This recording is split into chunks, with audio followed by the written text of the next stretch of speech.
我秦墨，一个连姓氏都不被承认的私生子，今天将迎来命运的转折，我是彻底的深渊。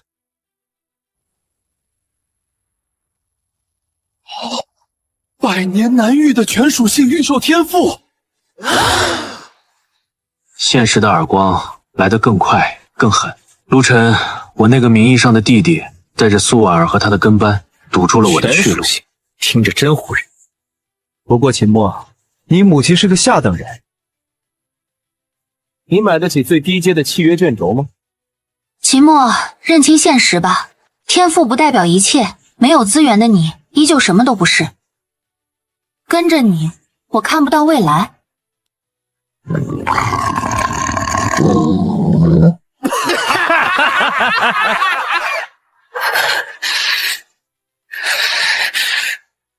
们，对了，秦家从未承认你这个污点，滚出天风城吧，废物！天赋改变不了出身，更改变不了人心中的成见。在他们眼里，我永远是那个肮脏的、不配拥有任何好东西的私生子。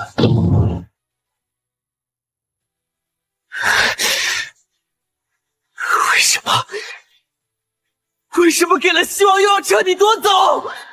我不甘心！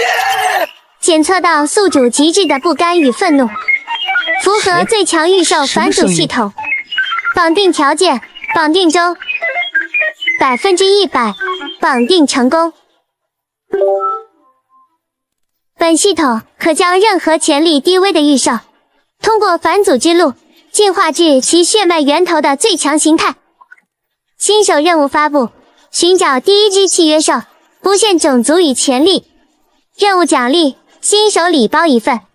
第二天黎明，我在散发着腐烂气息的草丛里找到了它，一条最普通、最孱弱、人人可以踩死的青毛虫。我看着它，心中翻涌的不再仅仅是愤怒，还有一种近乎毁灭般的决绝。既然世界认定我是废物，认定我只配拥有最垃圾的东西，原始的血气带着我所有的屈辱、愤怒和不甘，与这条微不足道的小生命联系在一起。丁，契约成功，原始血气，契约兽青毛虫初始形态。扫描完毕，可返祖路径：虚空青龙，神话传说集。是否开启返祖培养？开启。陆晨、苏婉儿、秦家，所有视我为蝼蚁的人们，你们给我等着！你们抛弃的垃圾将会成长为遮蔽你们所有天空的巨龙，而这一切就从这条你们连看都懒得看一眼的青毛虫开始。从今天起，我叫你青灵，要么见证奇迹，要么彻底死心，没有回头路了。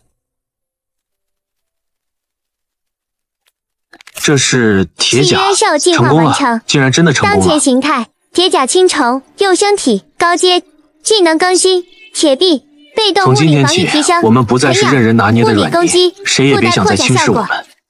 进化完成了，但只是第一步。这身甲够硬吗？得马上试试，实战才是检验实力的唯一标准。这种华而不实的招式，在生死面前不堪一击。哟，秦墨，这就是你那宝贝全属性御兽？哼，青灵，要不要让我的藤蔓蛇教教他什么叫实战？和那天一样的目光，充满了轻蔑与嘲讽。抓住机会，贴近他，不给他反应的时间。他在挑衅，正好用你来磨磨我们的利爪。这就是轻视我们的下场，这才只是开始。陆晨、苏婉儿，所有看不起我们的人，你们的噩梦才刚刚降临。秦墨同学，下课后来我办公室一趟，你的契约兽很有趣。这话是赏识还是怀疑？如果我没看错，你的铁甲青虫防御力和咬合力都远超同级，甚至接近某些战将级幼崽。能告诉我你是怎么契约并培养的吗？鬼导师是偶然在城外草丛发现的，契约用的是最原始的血气，培养只是用了些普通的露水和树叶。血气需要极强的精神契合度。秦墨，你的全属性天赋潜力巨大，但前期需要更多资源支撑。学院任务大厅有一些低级的材料收集或护送任务，可以赚取积分兑换资源，不过要量力而行，注意安全。谢谢导师指点。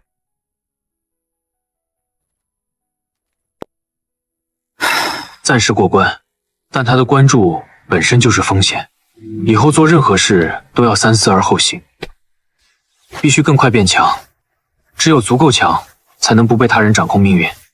得尽快去任务大厅。秦墨，今天算你运气好，不过别得意，下周的野外生存实训我们一组，到时候希望你的大铁虫还能这么硬气。阴魂不散，走到哪里都能遇到你。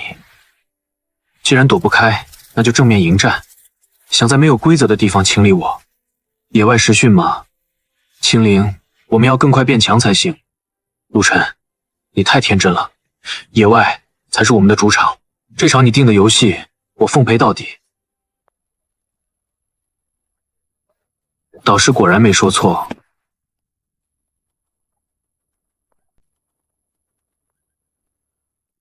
幽暗森林，连灵兽都带着警惕。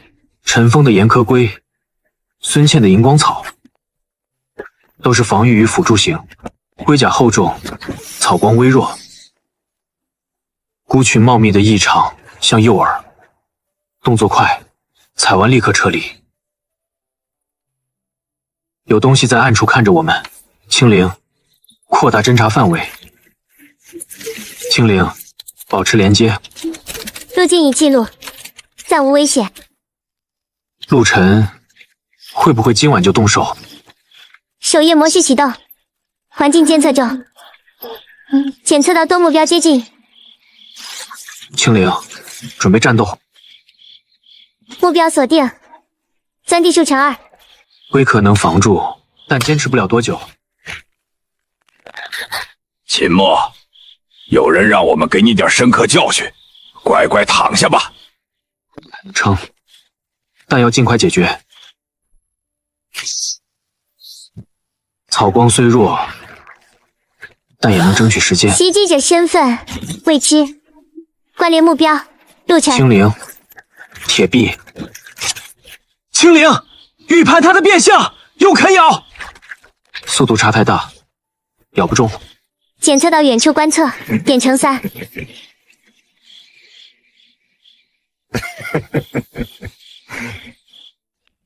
青灵，拦住他，用你能用的任何方式。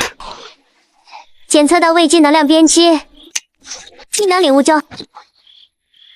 技能生效了，地鼠还没退，龟龟反击。岩壳龟用10次。钻地鼠撤退，撤。袭击者撤退，威胁解除。检测到高阶能量残余，身份匹配。木青导师，秦墨，刚才那是什么技能？我好像看到风狐自己撞树上了。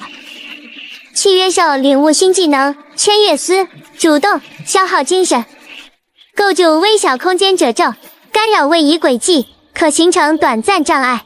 可能是青灵的天赋吧，具体我也不太清楚，只能这样回答了。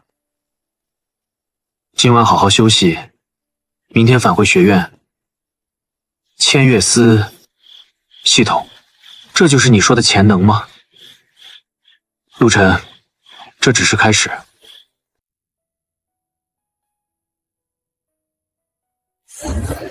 风闻鸟为羽，系统需要的材料积分高的离谱，任务大厅的普通任务积分太少了，青灵需要更快成长，必须找到其他途径，必须找别的路子，哪怕危险。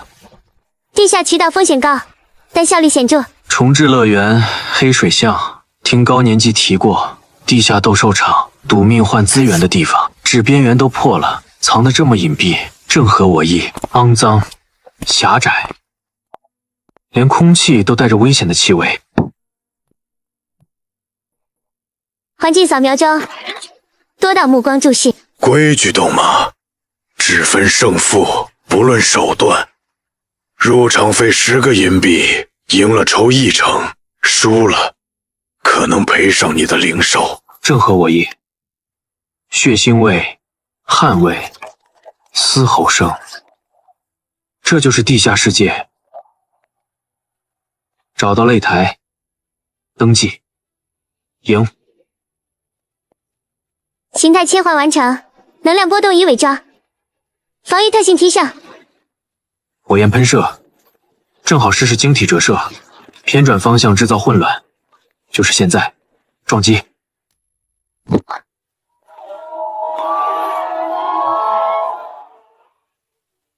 对手能量模式已记录，防御策略优化中。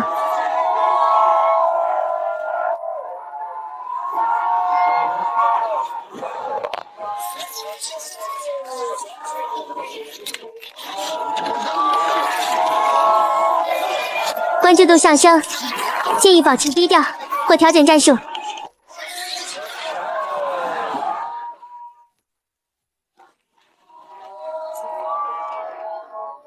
赔率开始变了，太顺利，反而让人不安。检测到高阶能量观测点，身份不明。大人，这个铁壁和那只蛹有点邪门，防御强的不合理，还能折射能量攻击，是不是？查一下这个御兽师的底细，不要打草惊蛇。如果真有价值，或许可以吸纳或者处理掉，把那只灵兽弄过来研究。钱到手了，该走了。至少有3道目光，带着恶意。本次行动完成，获得资源已记录，新增危险目标：东茂人，身份未知。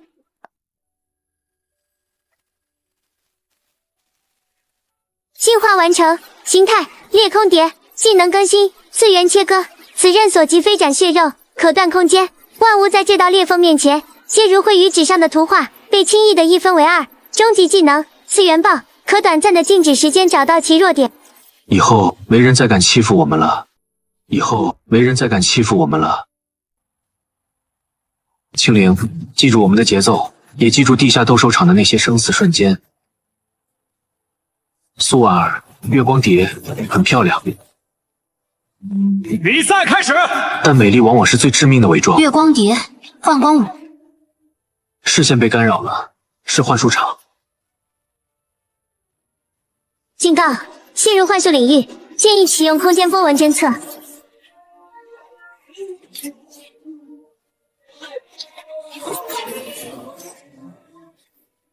青灵，相信你的感觉，用翅膀去听风，去看空间的涟漪。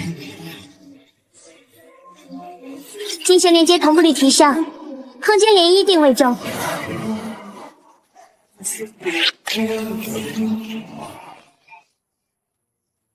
左上3米，次元切割。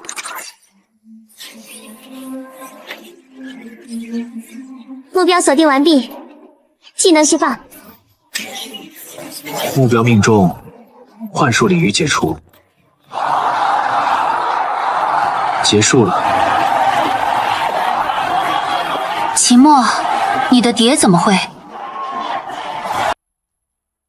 秦墨，你的蝶怎么会？他想知道青灵的秘密。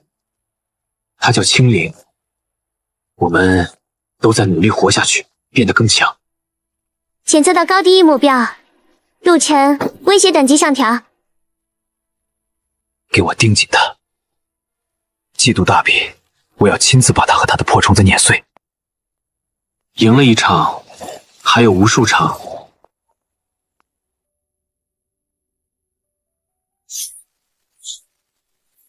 血脉感悟是什么？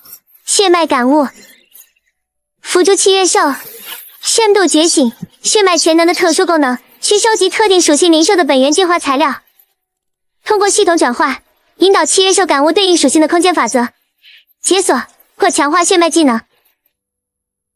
本源精华材料比普通材料更稀有珍贵，看来地下斗兽场和学院任务都得更加关注这些特殊物品了。获取难度极高，需多渠道并行。收集幽影猫的利爪10对。幽影猫是暗属性，速度快，利爪可能蕴含微弱阴影能量，但不算本源精华。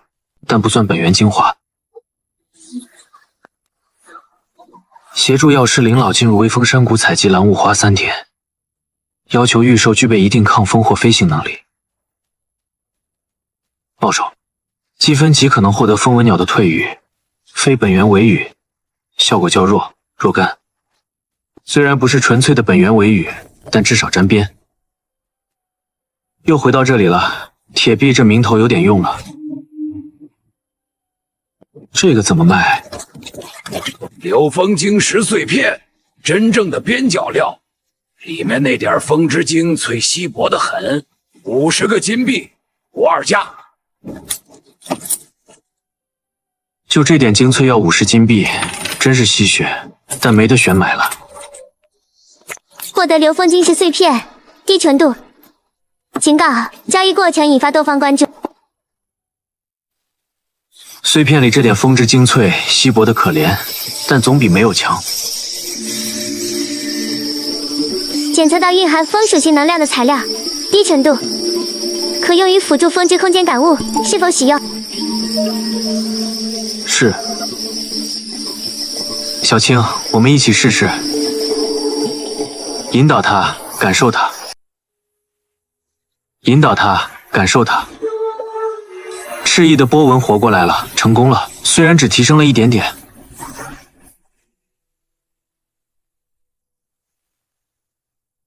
风之空间感悟度提升1.2%。裂空蝶小青对气流感知小幅增强。千叶丝技能消耗降低5%，释放速度提升3%。千月丝确实变强了，路是对的。怀揣这点希望往回走。不对劲，阴影在动，被跟踪了，是黑市的人，不能回头，不能慌。小青，藏好绕路，甩掉他们。终于回来了，背靠门板才算喘口气，但危险没走远。窗外的每一片影子都像眼睛。木晴导师给的护身符，或许很快就要用上了。青灵，我们得更快、更强才行。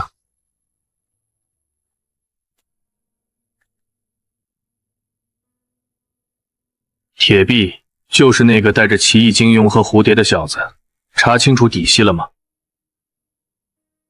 回执事，暂时只查到是第3御兽学院的学生，但似乎有些天赋。他买走了那块流风碎片。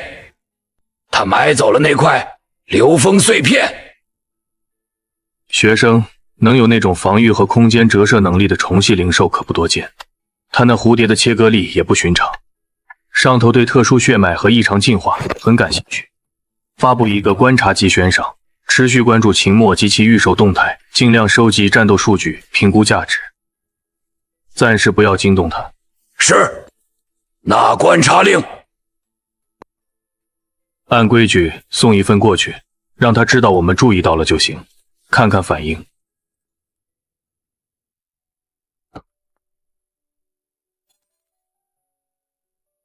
来了，果然找上门了。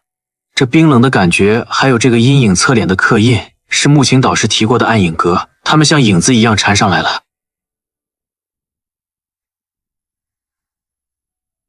暗影阁的观察令，他们注意到你了。导师，这个暗影阁，一个盘踞在天风城阴影里的组织，触手很深，行事准则只有利益和力量。他们热衷于搜罗奇特的御兽，珍稀材料、古代遗物，或者有特殊天赋的御兽师，手段并不光明。你最近是不是接触了什么东西，或者其他的？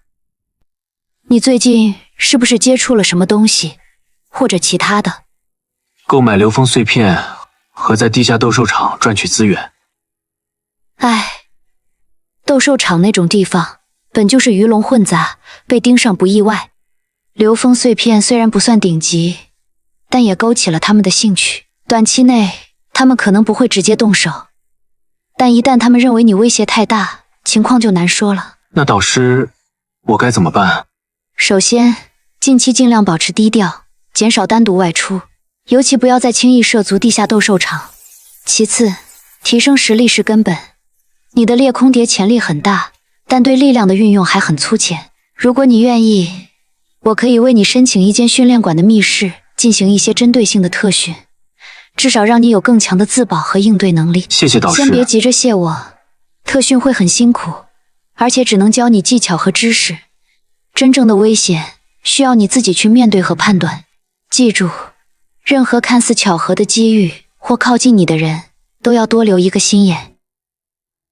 你的裂空蝶技能偏向空间切割和干扰，面对实力接近或略高的对手有效，但若遇到防御极强或拥有大范围持续攻击，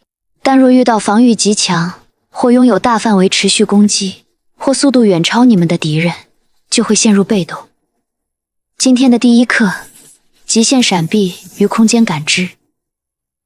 追风天马会以不同速度和方式攻击你和青灵，你们不能反击，只能闪避和防御，目标是坚持一炷香时间。青灵，千月丝干扰他路径，预判一炷香终于撑下来了，身体像散了架，但对空间的感知好像真的清晰了一点。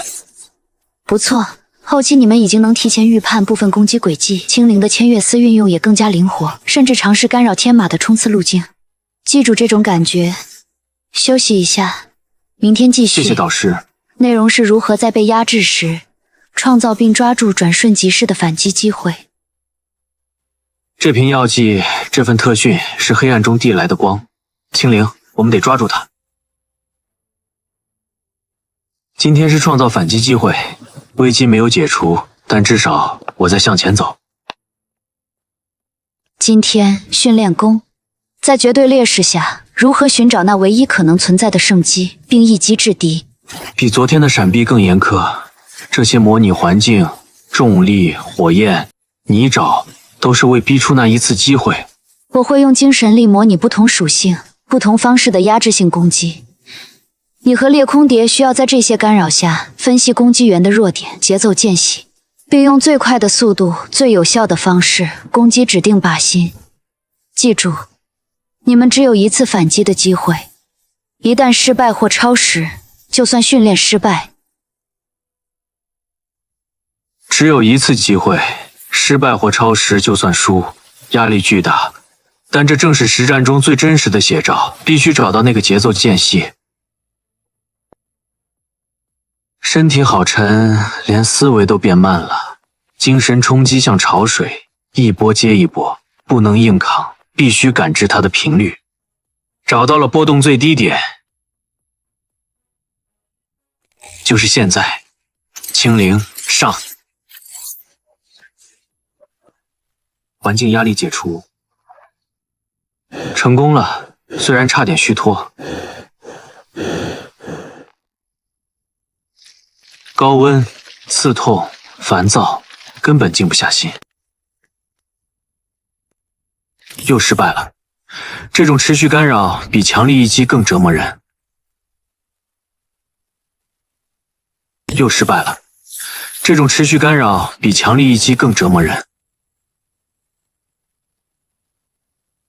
老师，这种持续性的精神干扰比单一强大的攻击更难对付，有没有办法能暂时隔绝或削弱这种影响，哪怕只是一瞬间？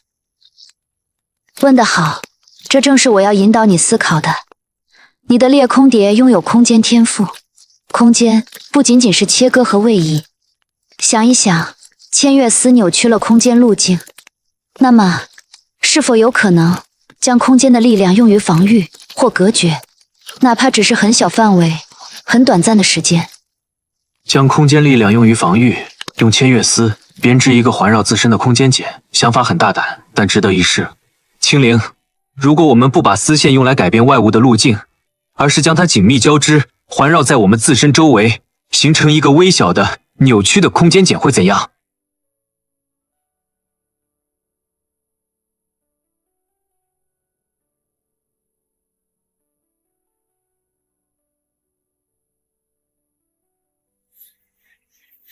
又失败了，别急，调整频率，再来。青灵，改变能量输出，尝试在周身交织。成了，成了。这层涟漪虽然很淡，测试一下光束被偏折减弱了。技能形态重构推演中，新构想念能量偏折护盾生成，正在尝试实体化。系统确认了是新的防御技能雏形，就叫涟漪护盾吧。虽然还很弱，但路走通了。累坏了，但值得。新的一天，季度大比也越来越近。青灵，休息一下，我们还有很长的路要走。季度大比，真是盛况空前。天风城有头有脸的人都来了。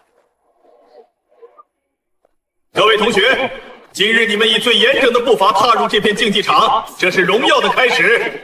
你们肩负着学院的期望，也承载着属于自己的未来。请铭记，真正的强者不在乎天赋，而在于不惧。环境扫描，检测到多处高阶能量反应，新隐蔽观察点，威胁评估动态更新中。这不仅是学院的荣耀，更是天风城的未来。现在，我宣布季度大比正式开始。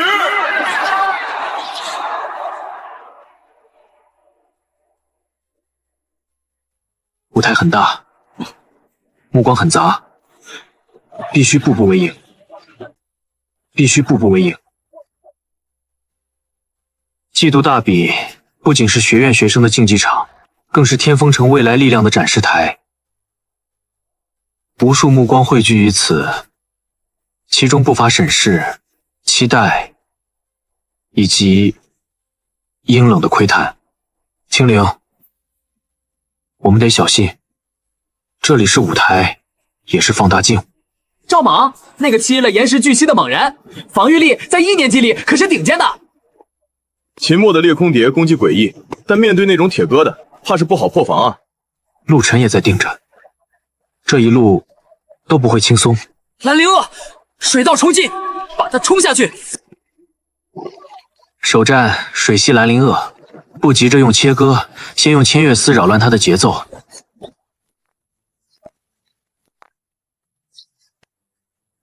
青灵3点钟方向，千月丝。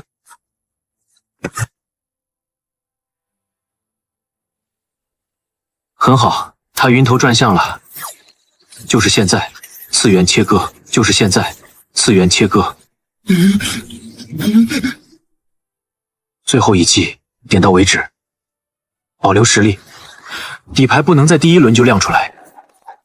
保留实力，底牌不能在第一轮就亮出来。秦墨胜。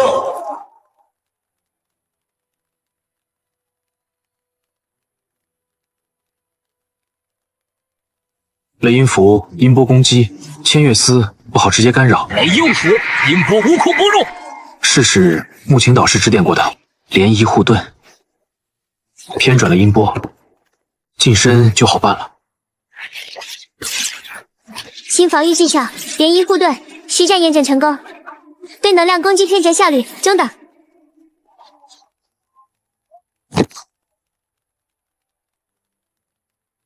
暗处的记录没停。秦墨，你的蝴蝶很灵活，技能也怪，不过我的大爷最喜欢碾碎那些花里胡哨的东西。哼，4强赛我会让你知道什么叫做绝对的力量。我期待与赵莽同学交手。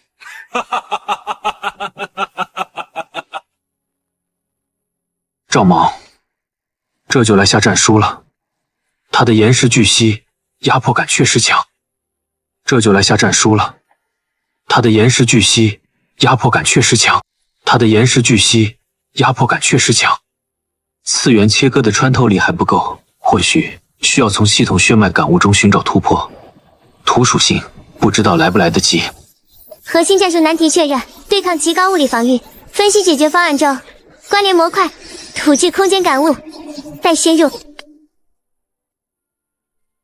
地心石乳、盘龟甲粉这些本源材料，短时间内根本拿不到，常规方法行不通，能不能另辟蹊径？青灵的空间天赋本质是干涉和利用空间规则，土属性厚重稳固，其对应的空间是否更倾向于承载与凝固？空间非为空无，亦有其志。厚土之空，沉凝如渊。我想，我明白了。空间也有质地，或许不需要材料，直接去感受土属性空间本身。青灵，不要用眼睛看，用你的空间感知去触摸地面，感受土壤、岩石的存在，感受它们占据的空间，感受这份厚重与稳固。对，就是这样。我好像感觉到了大地内部缓慢流动的能量，契约兽对土属性空间产生初步感知，感悟度提升0.5%。成功了，哪怕只是一点点。岩石巨蜥，真正的移动堡垒。比赛开始。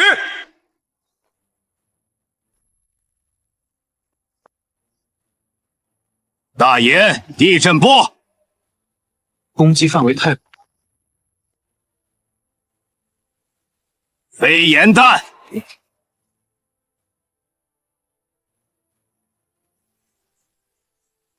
防御太厚，打不动。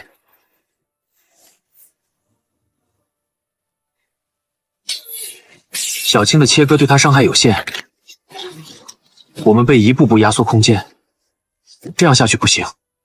检测到高浓度土属性能量场，激活临时应对协议，能量场干涉。青灵，不要对抗他的势，尝试感应他力量覆盖的空间，吸收那份厚重，让它变得虚浮，空间变脆弱了。他失衡了，好机会！目标左前西甲连接处，全力一击。这一招消耗太大了。秦墨获胜！秦墨获胜！青灵，你感觉到了吗？我们好像摸到新力量的门槛了，但看台上的那些目光更复杂了。青灵，坚持住，我带你去治疗，马上就到医院了，你会没事的。契约兽裂空蝶状态诊断：灵力枯竭，轻度疲劳，无结构性损伤，预计恢复时间12小时。你的裂空蝶恢复力不错，休息一晚，明天决赛应该能恢复大半状态。不过，秦墨同学，决赛对手是陆晨，他的烈焰拳本来就强，恐怕……谢谢医师，我们会尽力的。夜路总是很静，正好想想白天的虚空汲取。如果……等等，脚步声不对，太轻太齐了。秦墨交出裂空蝶，自废契约，可留一命。你们暗影阁果然只会这一套。青灵，涟漪护盾全开，别让他们轻易近身。千月丝干扰地面单位，千月丝干扰地面单位。他们的配合太快了，影狼和螳螂的进攻几乎没停歇，还有那股压过来的精神力，像石头一样沉。护盾在抖，快撑不住了。随后手臂是火辣辣的疼，影狼的爪子紧接着就过来了。青灵躲不开，衣服被抓破了，胸口突然一热，是木琴导师给的护身符，把影狼、螳螂都弹飞了，得救了。何人敢在学院附近行凶？是导师的声音，他来了，像一阵风。那些黑衣人撤得和来时一样快。是暗影阁的清道夫，专门处理价值未定或需要清除的目标。他们动手了，看来你在他们眼中的价值或威胁评估已经过了某个临界点。多谢导师，又救了我一次。灵符只能挡一次，决赛之后你必须立刻离开学院范围，找个安全的地方隐匿一段时间。暗影阁一旦决定动手，就不会只来一次。灵符只能挡一次，决赛之后你必须立刻离开学院范围，找个安全的地方隐匿一段时间。暗影阁一旦决定动手，就不会只来一次。里面有些应急的药剂、金币和一张远离天风城的地图。决赛之后不要回住处，直接离开。我会尽量误导他们一段时间。明天决赛我们得赢，输了就没有以后了。青灵，明天一起拼搏吧。上场了，陆晨的眼神不对，太亢奋了。他的烈焰犬火焰也躁动的异常，无论什么手段，战就是。决赛开始！烈焰犬，炼狱火海，给我烧光它！他竟然一上来就用这种规模的招式，火到处都是火，空气在燃烧，视线在扭曲，这火焰的强度不对，他肯定用了什么手段。青灵连翼护盾，感知火焰流动间隙，哈哈哈哈！躲！爆裂火球连发！火海里他还能精准的轰炸，那些火球刁钻的很。青灵的翅膀开始焦了，我的皮肤也感受到了灼痛。这样被动防御撑不了多久。该死！烈焰冲锋！他急了，整个火海的力量都压过来了。青灵，相信我们！空间禁锢，准备最大功率次元爆！准备最大功率次元爆！目标他冲锋的核心点。也好，青灵，相信我们的默契。世界安静了一瞬，然后是刺耳的声音，火海被撕开了。青灵的翅膀碎了，气息微弱的像风中残烛。陆晨失去战斗能力，赢了吗？为什么我一点都感觉不到？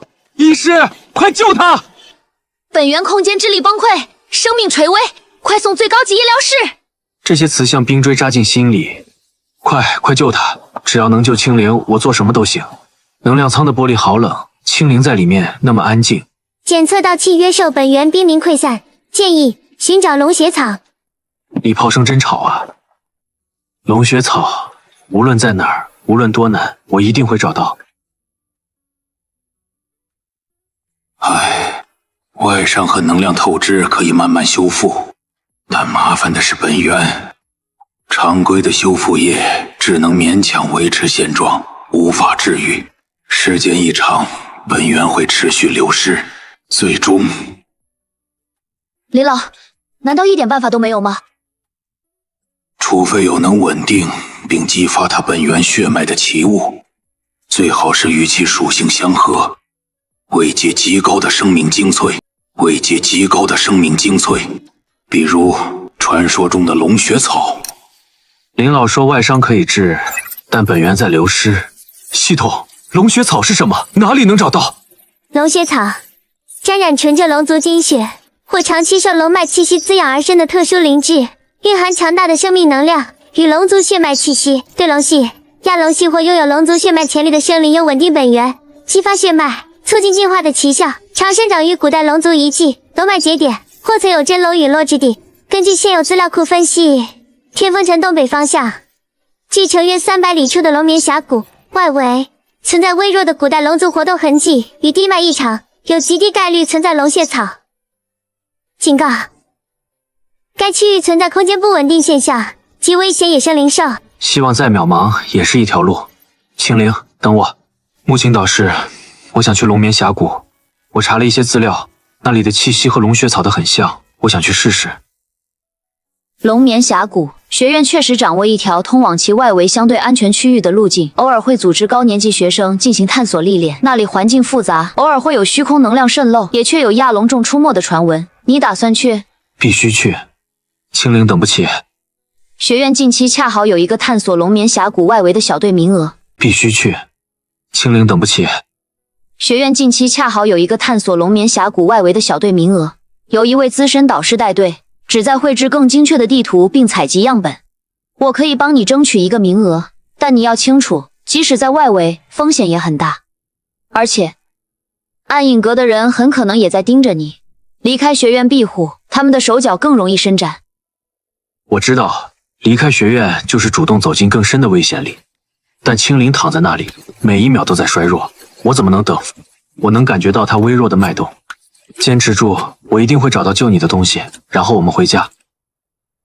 龙眠峡谷外围非游乐之地，一切行动听指挥，严禁私自离队，严禁内斗。我们的目标是安全探索、采集样本，明白吗？明白。内斗，只要他不主动招惹，我现在没心思管他。我所有的念头都记在这个盒子里，记在前方那片迷雾笼罩的峡谷里。青灵，我们上路了。龙眠峡谷，这气息混杂又原始。我们在此建立临时营地，今日任务分组探查入口附近3公里内的区域，标注地形、能量节点、危险植物及低威胁生物分布。秦墨、陆晨、苏尔，你们3人一组。苏尔，你们3人一组，负责东侧区域，其他人跟我。分到和他们一组，意料之中。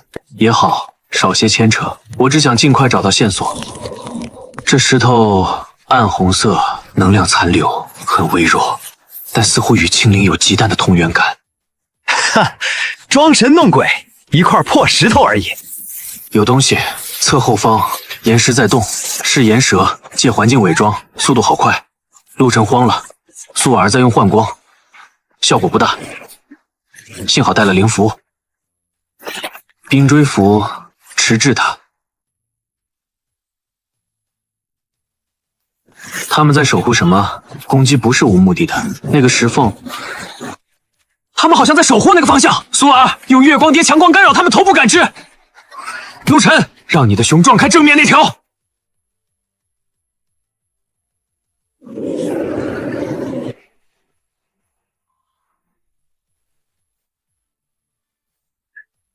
靠近石缝了，背上盒子在发烫，是青灵。他感觉到了渴望，这是发现空谷幽兰，蕴含微量空间属性能量，可略微温养空间系灵兽本源，效果远弱于龙血草。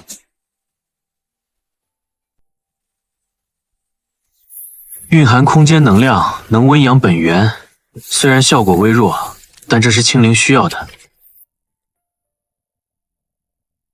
踩到了岩蛇退了，总算没白来这一趟。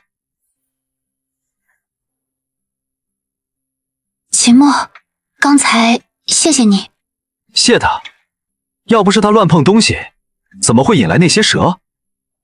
随他去吧，现在没空理会这些。雾好像更浓了，得小心回去的路。我简单的跟陈烈导师讲了一下我们那边发生的事。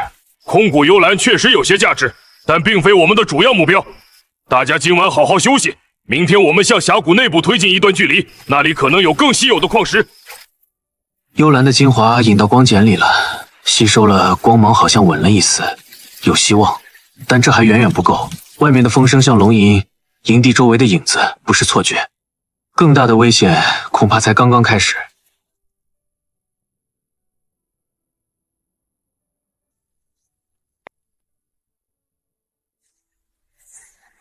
手中的幽兰还没放下，盒子却突然剧烈的抖了起来。不对，这不是温阳的反应，是警告。青灵在预警，外面有东西，很近。几乎同时，刺耳的陷阱尖啸就划破了夜空。真的来了，是暗影阁！真的来了，是暗影阁！他们果然追到这里下手了。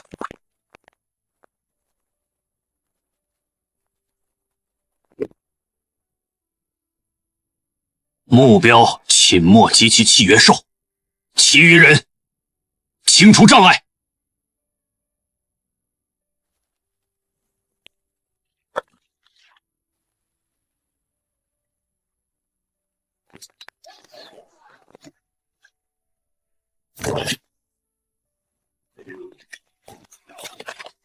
想动我的学生，先问问我的猎地战熊答不答应。陈烈导师怒吼着迎上去，但立刻被2个气息阴沉的家伙缠住。他们的目标是我和青灵，全乱套了。惨叫声和灵兽的嘶吼混在一起，陆晨吓得脸都白了。苏儿在勉力支撑。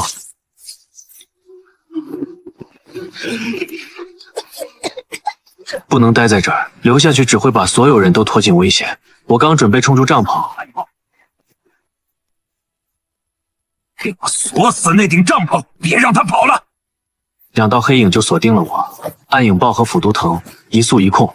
2道黑影就锁定了我，暗影豹和腐毒藤一速一控，配合的天衣无缝，不能硬拼，得冲出去。暗影豹的突袭路线有规律，腐毒藤怕火，需要制造空隙。我朝不远处那2个惊慌的身影大喊：“陈峰，孙茜，跟我走！甩出火球符往他们脚下扔，制造混乱，然后头也不回地朝着最黑暗的峡谷深处冲去。快，别停！耳边只有风声和自己的心跳，一直跑到听不见营地的厮杀声。不能停，停下就完了。坚持，都坚持住。才敢在一片岩壁阴影下停下。我们3个大口喘气。陈峰的岩壳龟趴在地上，他疼得直发抖。陈峰立刻蹲下来给他处理伤口。秦墨，导师他们……陈烈导师实力强，暂时应该无碍，但我们留下来只会拖累。暗影阁的目标是我，分开跑或许能分散他们注意力，但我们3个必须一起才有机会。你说的对，前面是岔路，能量感觉完全不对，走这边。我们拖着疲惫的身体拐进了那条更险的路，没路了。一道光滑如镜的巨大石壁堵死了所有希望，上面爬满了苔藓和看不懂的符文。没路了，上面爬满了苔藓和看不懂的符文。没路了。冷静，秦墨，冷静。我手掌贴上冰凉的石壁，把全部的精神力灌进去。系统界面在脑海中疯狂闪烁，解析着那些古老的结构。检测到古代龙族警戒符文与空间所遗留痕迹，能量节点已枯竭大半，结构不稳定，分析破解中。陈峰用岩壳龟全力撞击石壁左下角那块颜色稍深的区域。孙茜用荧光草最大功率照亮右上方第3个符文。石壁上的符文像电路一样亮了一下，然后就在我们眼前悄无声息地划开了一道缝隙。快进去！我们3个手忙脚乱地挤进去。石壁在身后迅速合拢，将一切喧嚣隔绝在外，暂时安全了。但这里恐怕也不简单。这时，我感觉到怀里的养护盒传来一丝比之前活跃的波动。青灵，你对这个地方有反应？我们不能放松，外面的追兵还在，这里面也不知道藏着什么，但至少我们赢得了喘息的机会。深处有滴水声和窸窸窣窣窣的怪响，通道还在往下，空气又湿又冷。我们还要往里走吗？外面那些坏人会不会进来？外面的符文虽然老旧，但重新闭合后能量似乎稳定了，他们一时半会儿进不来，但我们也出不去，只能往前看看有没有其他出路，或者找到能帮我们脱困甚至救治青灵的东西。通道尽头豁然开朗，是个天然石厅，中央有个干涸的圆池，墙上好几个黑漆漆的洞口，不知通向哪儿。厅顶镶着几块暗淡的月光石，地上散落着朽木工具和细小骨骸等等，池边有拖拽痕迹，很新鲜。小心，这里可能有东西。孙茜的荧光草不小心照到池子中央一块凸起的石板，3个洞口里同时传来石头摩擦声。3尊2米高的岩石傀儡走了出来，眼眶闪着红光，锁定我们。跑！岩壳龟顶住一尊，被打得连连后退。荧光草的迷惑光线对石头无效，另一尊恢复砍向孙茜，我扑过去推开他，自己被弹开。陈峰，让你的龟撞击左边那尊石像的膝盖后方。孙茜，光照右边石像的头颈连接处。我自己冲向正面石像，将一枚刻着脆弱符文的金属片贴在他手臂关节，符文微光一闪，3尊石像关键部位同时裂开，哗啦啦散成碎石。3人虚脱坐倒。走到机关石板旁仔细看，石板周围有一圈凹槽，似乎要注入不同属性能量。检测到下方存在较强的龙脉气息，其龙血草特有生命波动。下面可能有我们要找的东西。检测到下方存在较强的龙脉气息，其龙血草特有生命波动。下面可能有我们要找的东西。下面可能更危险，你们留在这里接应。如果1天后我还没上来，或者外面的人闯进来了，你们就自己想办法，看能不能从其他洞口找路。荧光草还能照亮，我们一起来的，一起下去。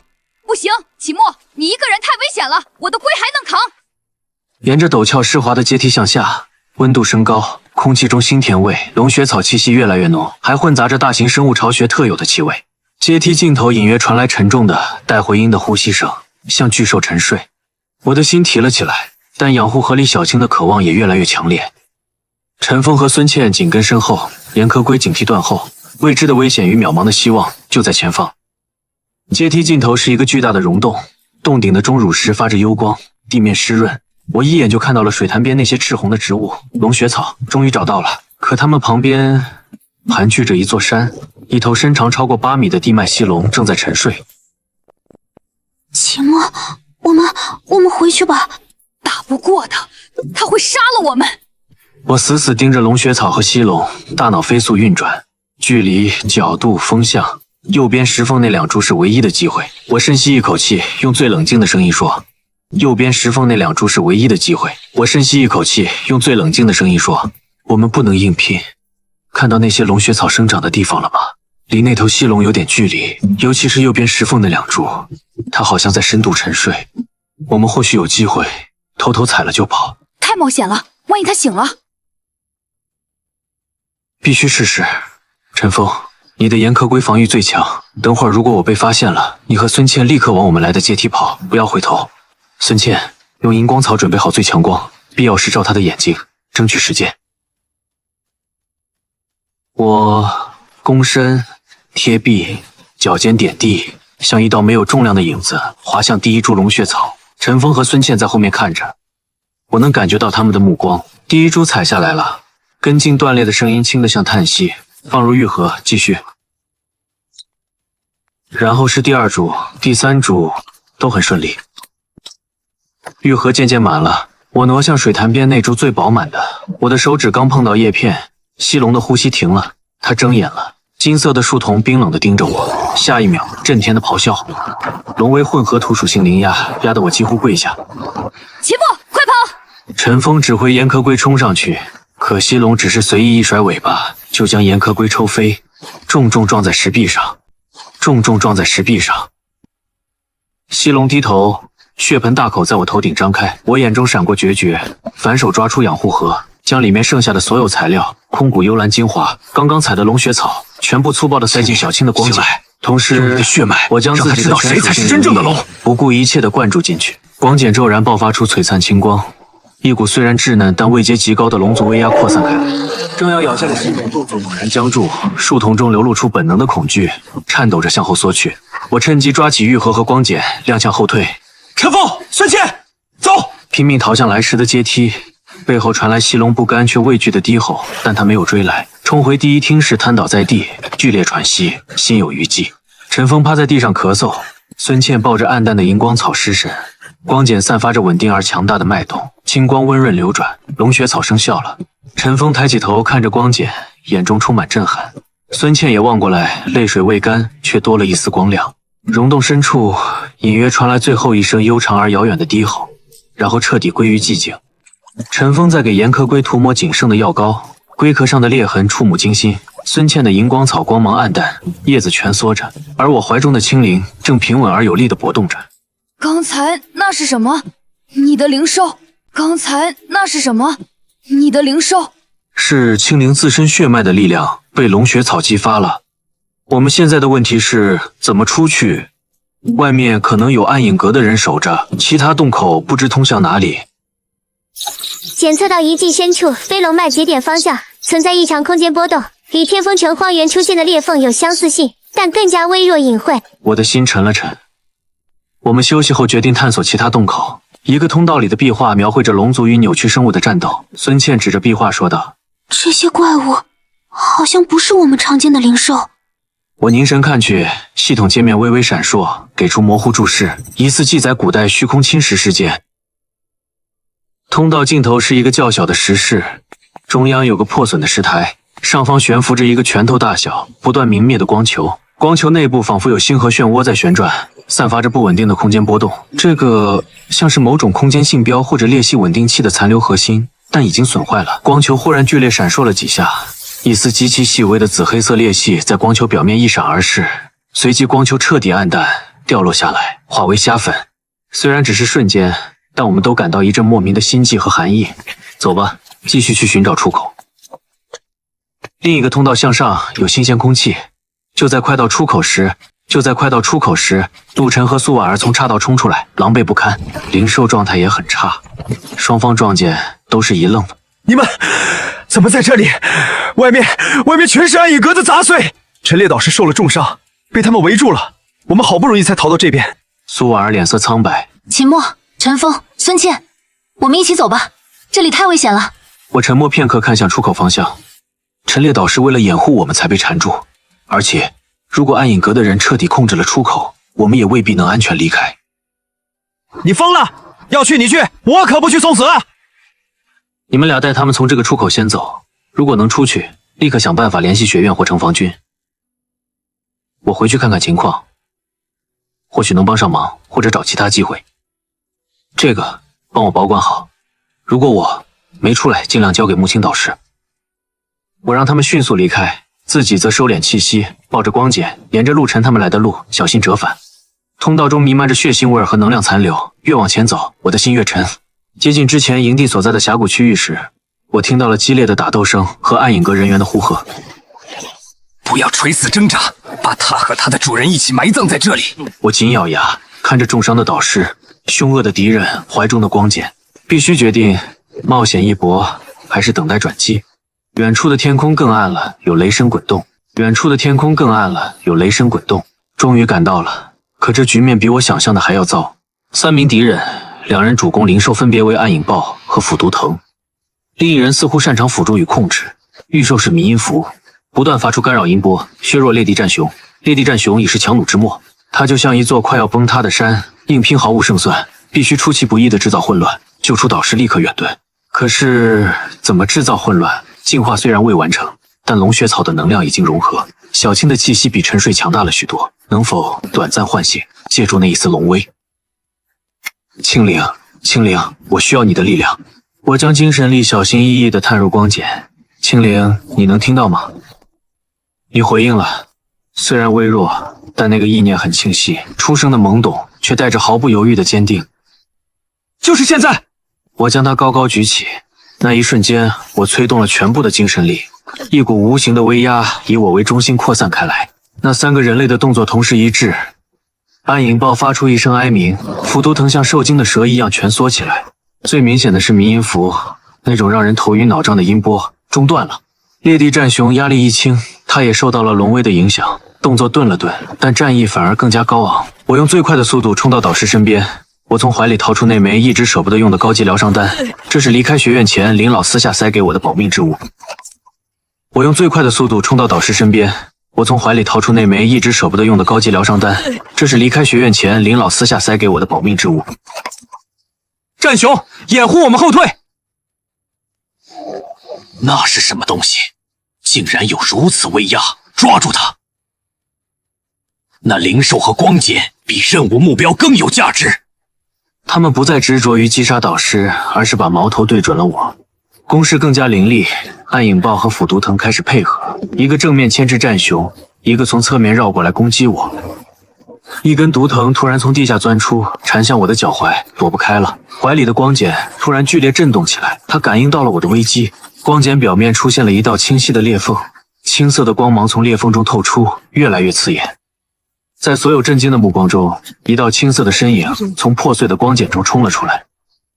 青灵发出一声清越悠长的吟叫，那声音里带着隆隆的回音。这一次比刚才强了数倍不止。那3个人的灵兽同时僵住了，暗影豹伏低身体，喉咙里发出恐惧的呜咽。腐毒藤直接缩回了地下，连迷音符都差点从空中掉下来。这是蛟，不，有龙威，是亚龙还是变异的龙种？一定要抓住它！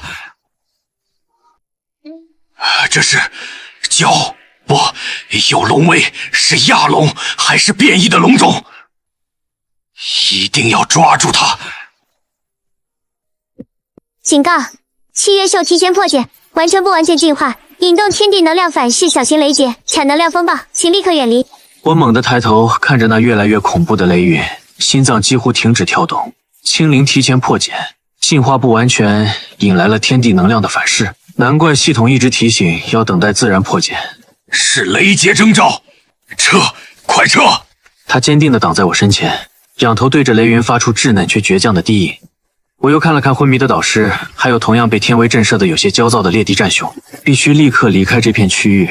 我弯下腰，用尽最后的力气把导师背起来。战熊跟在我身边，那是与暗影阁相反的方向，是更未知、更危险的地方。头顶青紫色的雷霆在云层中翻滚咆哮，像一条条蓄势待发的怒龙。终于找到一个能躲的地方，这个石洞不算大，但够深。我把导师小心放平，导师的气息还是很弱，丹药在起作用，但需要时间，坚持住。战雄守在洞口，像一座不会倒的山。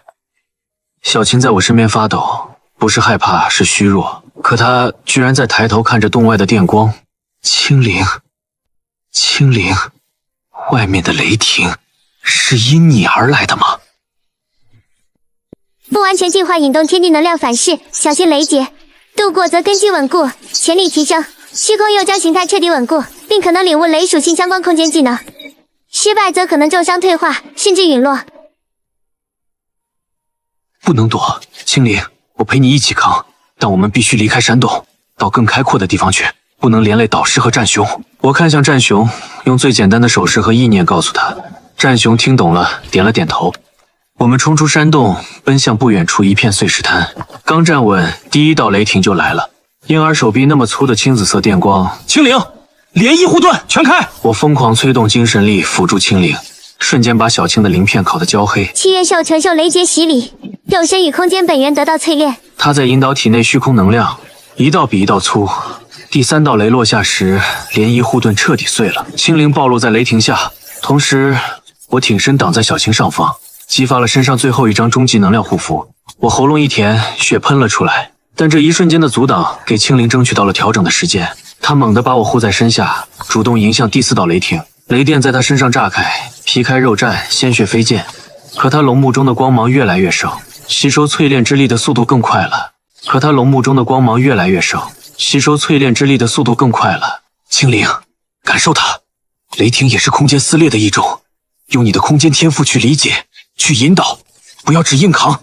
第五道最粗最大的一道雷霆来了，小青没有再用身体去接，一个微小空间漩涡浮现，雷霆撞进漩涡，被牵引，被撕扯，被分化。七月兽领悟技能雏形，虚空导引，主动，可偏折，分化部分能量攻击，尤其对雷电、风暴等具有空间撕裂特性的能量有一定特效。一道七彩霞光掠过峡谷，洒下蕴含精纯生机的甘霖，雨滴落在小青伤痕累累的身体上。奇迹发生了，她身上的青色鳞片变得更深邃、更坚固，隐隐有雷纹流转。我也被霞光甘霖滋养，伤势缓和了不少。小青蹭过来，她传递来的意念里满是感激和变得更强的喜悦。战雄发出低沉却欣慰的吼声。伤痕累累但神采奕奕的小青和同样带伤却目光灼灼的我并肩站着，让霞光洒满全身。远处山洞方向传来战雄沉稳的吼声。劫后余生，青灵，我们真的一起走过来了。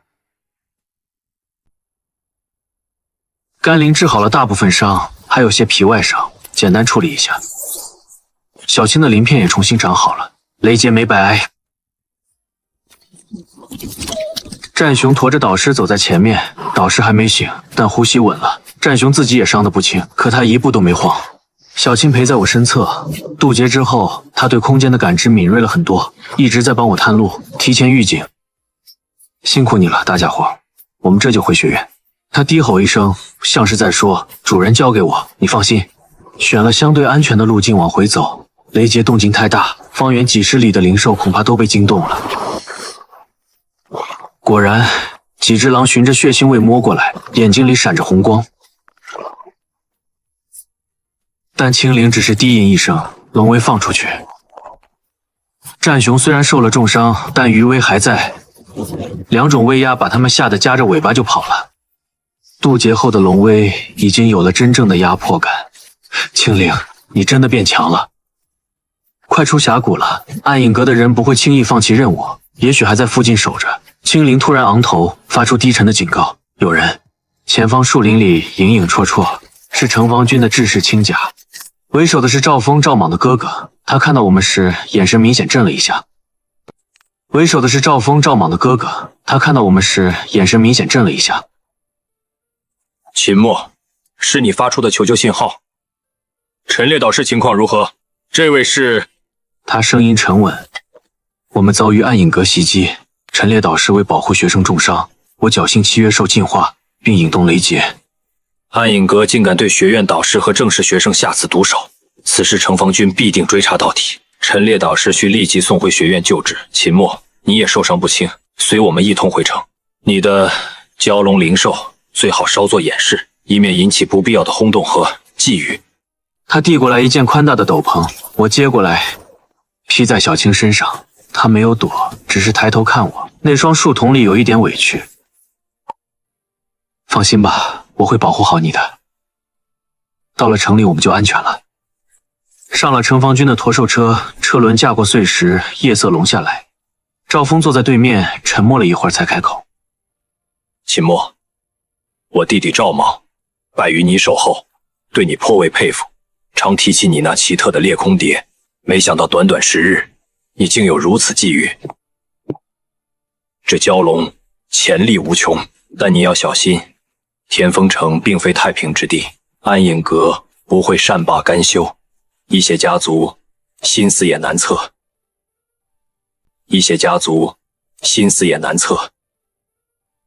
多谢赵队长提醒，我只想治好导师，提升实力，并无意卷入纷争。有时候纷争会自己找上门，你如今展现出的价值本身就会吸引目光。不过，城防军欣赏有潜力、有担当的年轻人，若遇麻烦，可来寻我。我点头道谢。车队在夜色中安静前行，导师被紧急送入最高级医疗室，林老亲自接手。我站在门口，看着那扇门关上。战雄也被带走了，他看了我一眼，那双疲惫的眼睛里没有怨，只有忠诚。他守护了导师10几年。木青导师匆匆赶来，衣角还带着夜风的凉意，看到我安然站着，他明显松了口气。你果然做到了，不仅找到了龙血草，这气息是角，不是蕴含纯正龙威的虚空幼角。若无导师相助，我早已命丧峡谷。是你自己的造化与毅力。不过，你这次闹出的动静不小，暗影阁损失了人手，还让你成功进化，他们不会咽下这口气。学院会加强戒备，但你个人出入必须万分小心。青灵的存在暂时不宜公开。陈烈性命无碍，但内伤很重，需要长期静养。他那头战熊伤势更重，本源受损，恐怕要跌落境界了。战熊是为了保护主人才受此重伤。学院会调配凝神草帮他稳住根基，虽无法重返巅峰，却能保其性命安度余生，也不辜负他的忠诚。卸下斗篷，小青在房间里舒展身躯，雷劫的伤痕还留在鳞片上，但他神俊非凡。暗影阁、陆晨家族还有其他可能出现的势力，青灵，我们要更快变强才行。接下来一边养伤，一边巩固你的新力量。系统里应该还有更多关于龙族血脉和空间能力的知识。窗外天风城的灯火星星点点，像散落人间的星子，夜色温柔，但我知道温柔下面是汹涌的暗流。远处有人在秘密传递着什么，密报上会写什么？秦墨疑似获得龙血草，契约兽进化为拥有龙威的蛟类，今夜之后盯上我的人只会更多，但我不怕。青灵在身边就没什么可怕的。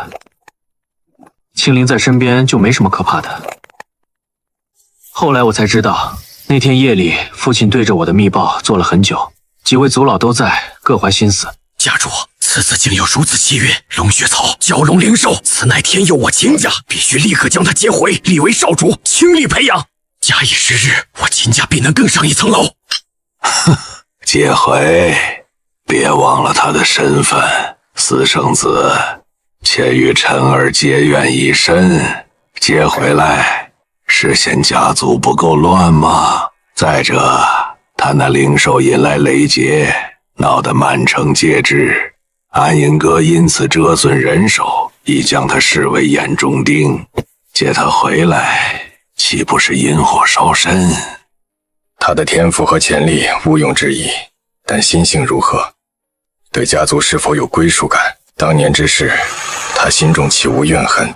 家主，可先是好，给予资源，缓和关系，毕竟是秦家血脉。如此人才流落在外，被他人招揽或毁掉，才是家族最大的损失。先派人以我的名义送一份厚礼过去，表达关切之意，其他容后再议。只是行动失败，折了3个好手，那秦墨的灵兽进化为角，还引动了雷劫，实力大涨，陈烈重伤，但被城防军救回。我们废物。不过蛟龙、雷劫价值更大了，但硬来不行了。那小子现在肯定被学院和城防军盯着，改变策略，从长计议，查清楚他的一切社会关系、喜好、弱点，另外渗透进学院的眼线，想办法弄清他那蛟龙的具体能力和成长状况。是，还有陆家那位少爷陆晨似乎对秦墨恨之入骨，或许可以利用。哦，有意思，接触一下，但要隐秘。学院高层已经知晓你的事情，鉴于你的表现和潜力以及面临的威胁，学院决定：一、授予你本年度特殊贡献奖学金及大量积分；二、破格提拔你为预备助教，可查阅图书馆部分珍藏典籍，并使用更高级的训练设施；三、在你实力足够或自愿离开前，学院会为你提供庇护。多谢学院，多谢导师。别急着谢，权利与义务对等。成为预备助教，意味着你需要承担一些指导低年级学生的工作，同时也是对你的磨练。另外，关于你的虚空幼胶，这是我早年游历时偶然得到的一本亚龙种培养手札残卷，里面记载了一些关于龙威运用、龙息修炼以及蛟龙期前能开发的猜想与方法，或许对你有用。记住，知识是力量，但如何运用取决于你。接下来的日子，我把自己泡在书里。亚龙种培养手札和系统里的虚空青龙返祖路径相互印证，像两片拼图终于合拢。青灵该怎么养，龙威该怎么练，空间天赋该怎么开发，我第一次有了清晰的路线图。青灵在模拟训练场适应新身体，他练习龙息的精准控制，练习把虚空导引和涟漪护盾结合。我还发现青灵对空间属性的矿石和植物有特别的喜好，空谷幽兰、虚空精碎。我用奖学金和积分在学院内部渠道换了不少。训练间隙，他会飞过来蹭我的手，然后继续练习。我看着他，想我们一起会走得很远。关于陆晨的消息是木晴导师无意间提到的，他还在住院，脸色苍白，眼神阴郁。有人伪装成仆役，给他塞了张纸条。城防军的眼线记下了这个细节。陆晨他想除掉我，哪怕与虎谋皮。他甚至想事成之后再摆脱暗影阁，没人知道真相。图书馆密室，我在典籍上认真做着笔记。青灵他在训练场上穿梭，病房内陆晨手指无意识地抠着床单，他在等一个他认为能翻盘的机会，那晚子时，月色暗淡，满地是废弃的器材和矿石渣，像一片荒凉的坟场。他心中忐忑，却又怀着某种扭曲的期待。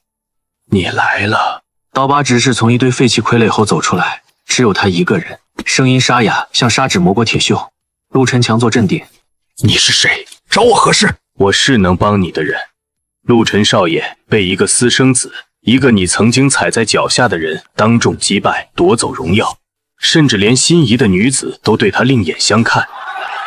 这种感觉不好受吧？我们可以合作，我们有办法让秦墨消失，或者让他身败名裂，永远无法翻身。我凭什么相信你？你们有什么目的？我们的目的是秦墨的那条蛟龙，至于你可以得到复仇的快感和我们提供的一些补偿，比如能让你和你的烈焰犬快速恢复甚至变强的资源。你们想怎么做？我不能直接动手，学院和城防军现在都关注他。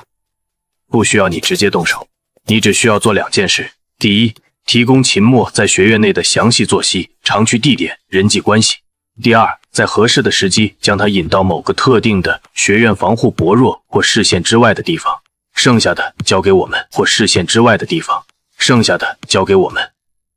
这几天我和小青的伤势基本痊愈了，我正在研究手札里记载的一种龙威运用技巧——威压凝术。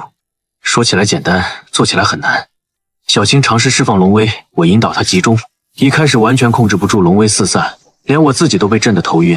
终于在不知道第几次练习时，小青发出一声低吟，击中远处的标靶，标靶内部结构出现了细密的裂痕。七月兽掌握新技能，龙威冲击主动，凝聚龙威进行精神震慑或微弱物理冲击。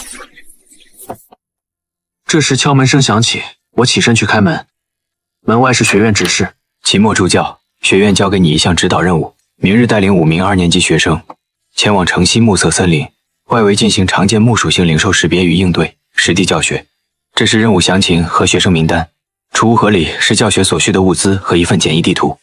我接过道谢，然后展开名单，看到第一个名字时手指停了一下，我没耽搁，拿着任务通知去找木青导师。导师，这次实践任务有陆晨，我担心暮色森林外围属于低风险区域，学院经常组织此类教学。陆晨伤愈后参与实践也合规矩，你担心他搞小动作？防人之心不可无，防人之心不可无，尤其是现在这种时候。你的顾虑有道理，这样我会安排另一名信得过的导师在附近区域进行其他教学，暗中照应。另外，把这个带上，记住，安全第一。若发现任何异常，立刻终止任务，发出信号。5名学生准时到齐。